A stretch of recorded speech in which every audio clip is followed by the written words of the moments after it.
నమస్కారం 99 టీవీకి స్వాగతం. సాధారణంగా ఏపీ సీఎం చంద్రబాబు ఏ కార్యక్రమం చేపట్టినా నినాదాలు ప్రకటిస్తారు.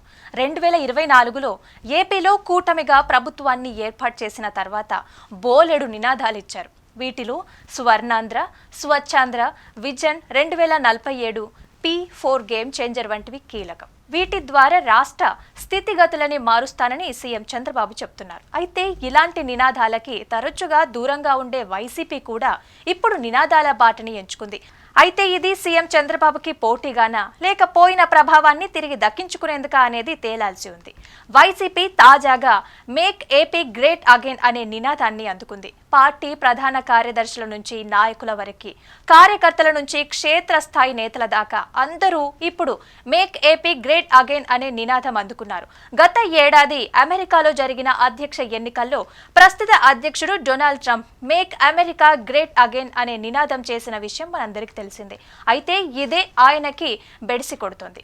అమెరికాను ఉత్తమ స్థాయిలో, ఉన్నత స్థాయిలో నిలపాలన్న ఉద్దేశంతో ఆయన తీసుకుంటున్న నిర్ణయాలు తీవ్ర విమర్శలు, నిరసనలకి కూడా దారితీస్తున్నాయి.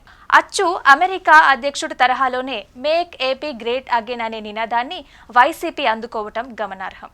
దీని అర్థం గత వైసీపీ హయాంలో ఏపీ ఉన్నత స్థాయిలో ఉందని, దీనిని తిరిగి సాధించాలనే ప్రస్తుతం పార్టీ లోగోల కింద కూడా దీనిని ముద్రించారు. ఇక నాయకులు, మాజీ మంత్రుల ఎక్స్ ఖాతాలకి కూడా ఈ నినాదాన్ని జోడించారు.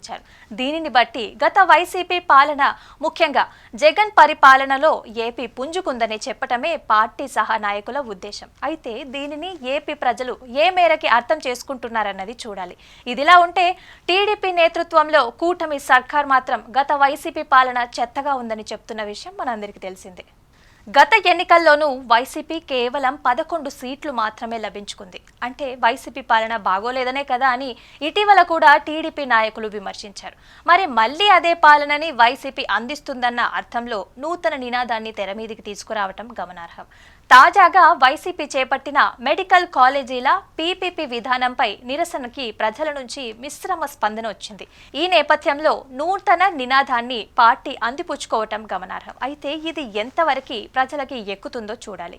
గత ఎన్నికలకి ముందు వైనాట్ 175 సిద్ధమంటూ పార్టీ ఇచ్చిన నినాదాలు విఫలమైన సంగతి కూడా మనందరికీ తెలిసిందే.